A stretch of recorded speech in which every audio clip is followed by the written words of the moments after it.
We are excited to have Rita Farruggia with us.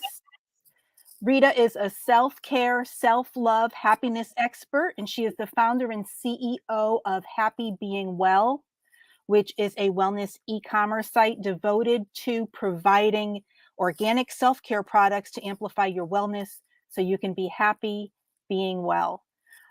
Welcome, Rita. I'm so excited to have you here. Um, why don't you just tell us a little bit about your topic? Self-care speaks to me.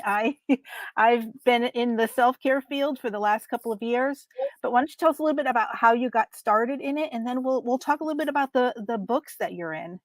Yeah, sure. So how I got started in it, I've always been, always into self-care in terms of my skin, in terms of doing meditation and yoga. I've always been very spiritual. I've always been into just taking care of myself because it feels good.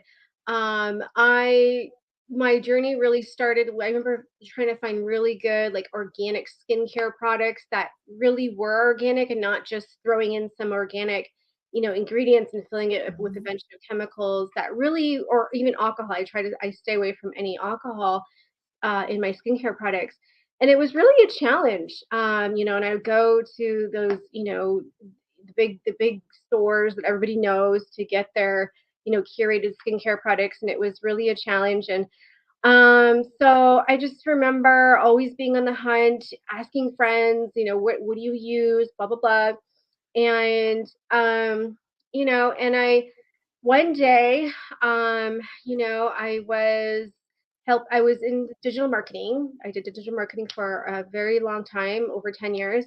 I was helping a client with their e-commerce site, and they were focusing on, you know, nutrients for athletes and supplements and stuff like this.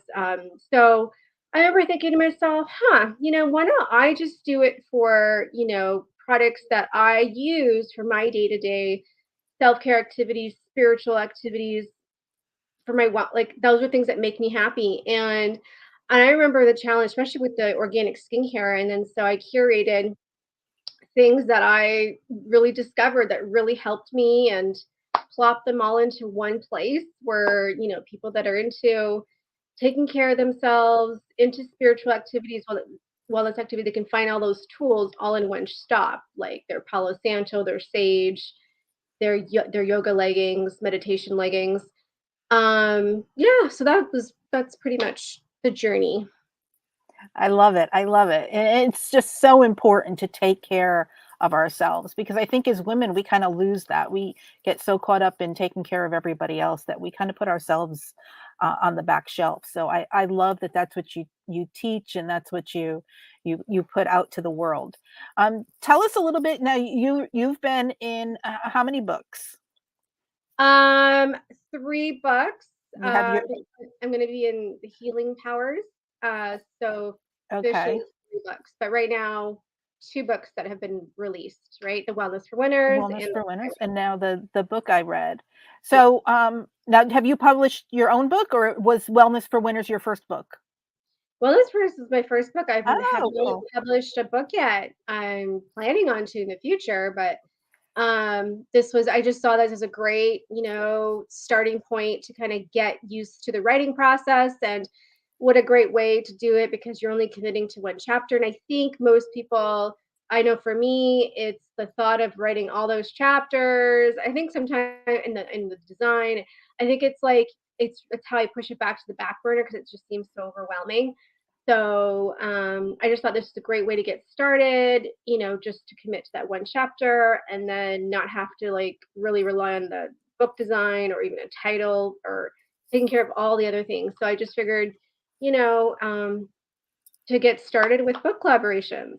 Perfect, perfect. So, Wellness for Winners was your first book, and in that you talk about rewiring your brain. So, why don't you tell us a little bit about, not giving it all away, but a little bit about your chapter in wellness?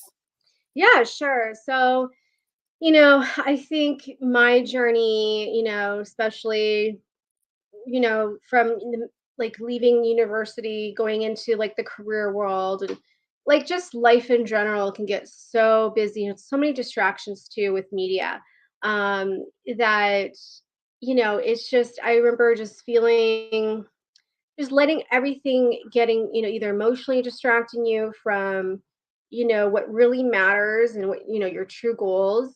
And, I just remember just getting caught up in like literally having external things derail me, or just sidetrack me, and getting caught up in these, I don't know, emotional stuff that really doesn't really matter. But I just think that, so then when I started really committing to my, meditation, my yoga, self-reflection time, like just being alone and really self-reflecting, it just makes you start and asking myself questions. And it's difficult just to do that. I just remember the transition because, of being when I was younger, always conditioned to like always be around people and go to, social activities, and you're just so used to being distracted from yourself. So I started discovering using essential oils, burning the incense. It really helped calm my nervous system down in order to be able to self reflect, be able to journal, be able to meditate more effectively without feeling the need to distract myself by walking to the fridge or turning on Netflix or calling a friend or picking up the friend's call and just, just talking away about whatever. And I'm just going to chalk it up to like, the habitual distraction, getting caught up in habitual distractions that we've been so conditioned to kind of engage with, um, as opposed to just literally, it's okay to be alone and really be more aware and cognizant of like what you're thinking about and how you're thinking and why you're taking certain decisions or actions, why you're getting upset or frustrated about certain things that maybe other people are doing. Like, why, what is that really about?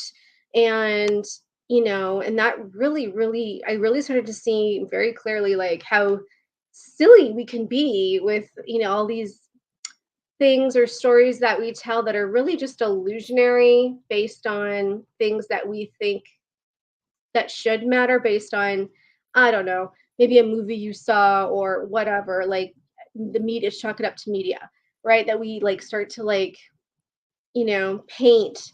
And yeah, so that's, I really started to get more empowered and be more confident and really get to know myself through that process in order to like just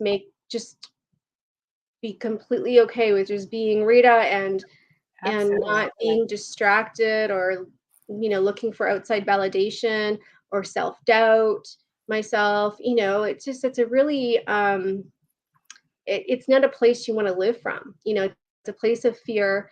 And so you want to live from like a place of love and self-love and clarity. This way you're very aligned and congruent and balanced in making the right decisions for you and not letting any external stimuli derail you or affect you, Right. because that, whether they be people or circumstances or events, it has nothing really to do with you. It's just really their things. So yeah, that was how that really helped me, was just using the tools and products to help calm my nervous system down, to really commit to a regular meditation practice, to a regular physical practice activity, just engaging and moving the body, right? Sometimes not just always just meditating, but also some physical activity as well, um, and being in nature to, yeah, that's Yeah. how I really tapped into my power, in terms of just living in alignment. And Yeah, I love it. So you've also written a chapter in our next book that's coming out this week, the book I read. And so why don't you tell us a little bit about that process and why did you decide to write a chapter in this book? What sparked your interest? I love books. I love I'm obsessed with personal development. Whether it's reading a book or going to a seminar or reading a blog article, it helps. keep you on track. I think that, I feel like every time I read a book or a blog article, or it always just reinforces, oh, this is why I do this, right? And even though I've meditated for goodness, like so many years, there's times when you can fall off track, just like going to the gym, right?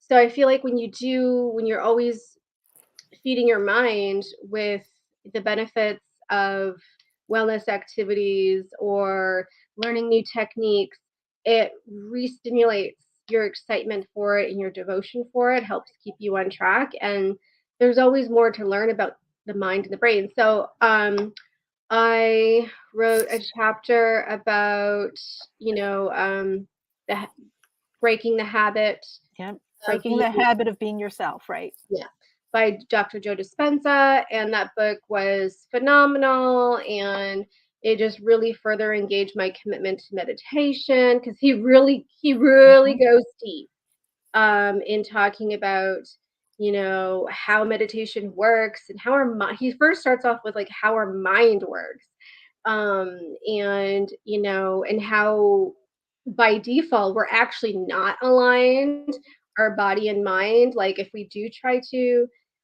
let's say, reinvent ourselves or change or take away some bad habits and install new ones, the mind and body will fight, because the body also gets addicted to the chemicals that the mind is releasing due to the negative thoughts that produces certain chemicals that get to release in the body.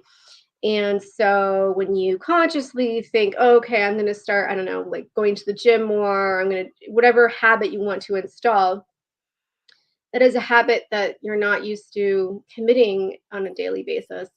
Everything that we do, every behavior, thought has a certain chemical release. For example, if you're shouting and yelling, obviously you're going to be releasing adrenaline into the body, and your body's going to shake and you're going to get tensed up, right? So, yeah, so it just really showed like how meditation helps in that process to get aligned, be more mindful, have a better visualization practice as well. So yeah, so I wrote about how that book helped transform me. Perfect.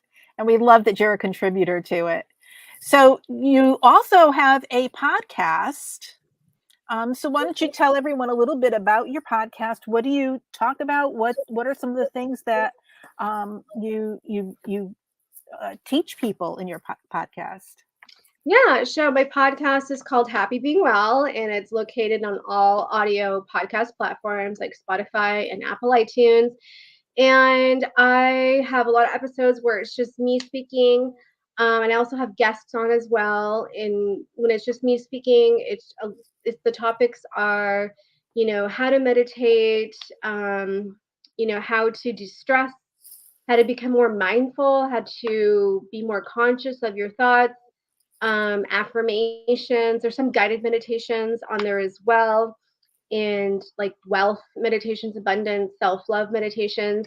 And I have fabulous guests on there talking about their transformation journeys and how they've reprogrammed themselves. And, there's some story that really, like, really shocking stories of where they came from. Like, one woman, she was horribly abused by both her family and then her ex-husband, like in a very horrible way, like things that are just unimaginable.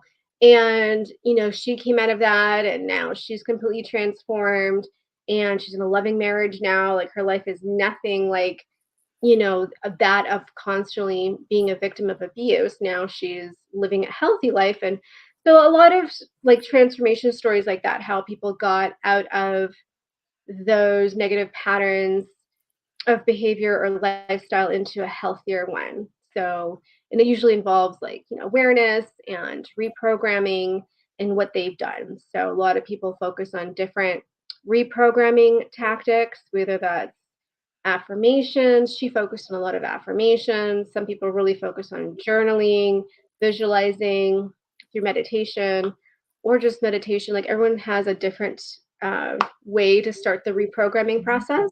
Yep. So, yeah. And I have actually a lot of free ebooks to help people on happybeingwell.com as well, under our blog section on the resources page, of how to release limiting beliefs, how to banish imposter syndrome. There's a free self-care journal on there as well, in terms of important questions to ask yourself to unravel what those limiting beliefs are and what your true passions and talents are. It really goes deep into the subconscious and really takes you back into time too. The questions are designed to prompt things out of you to kind of get that reprogramming process in place. Perfect. Well, we love having you as an author in our books. Watch for Rita's chapter in the book I read, and pick up Wellness for Winners too, and you can find her there too. So Rita, if people want to get a hold of you, how can they do that? Yeah, they can go to my Instagram page, instagram.com/happybeingwell, which is also the Instagram handle, happybeingwell. And the Facebook page is Happy Being Well as well. And There you go. happybeingwell.com links you to those the social links there are on happybeingwell.com as well. Well, everyone, thank you for being here. We're excited to have Rita as one of our authors, and we will see you next time.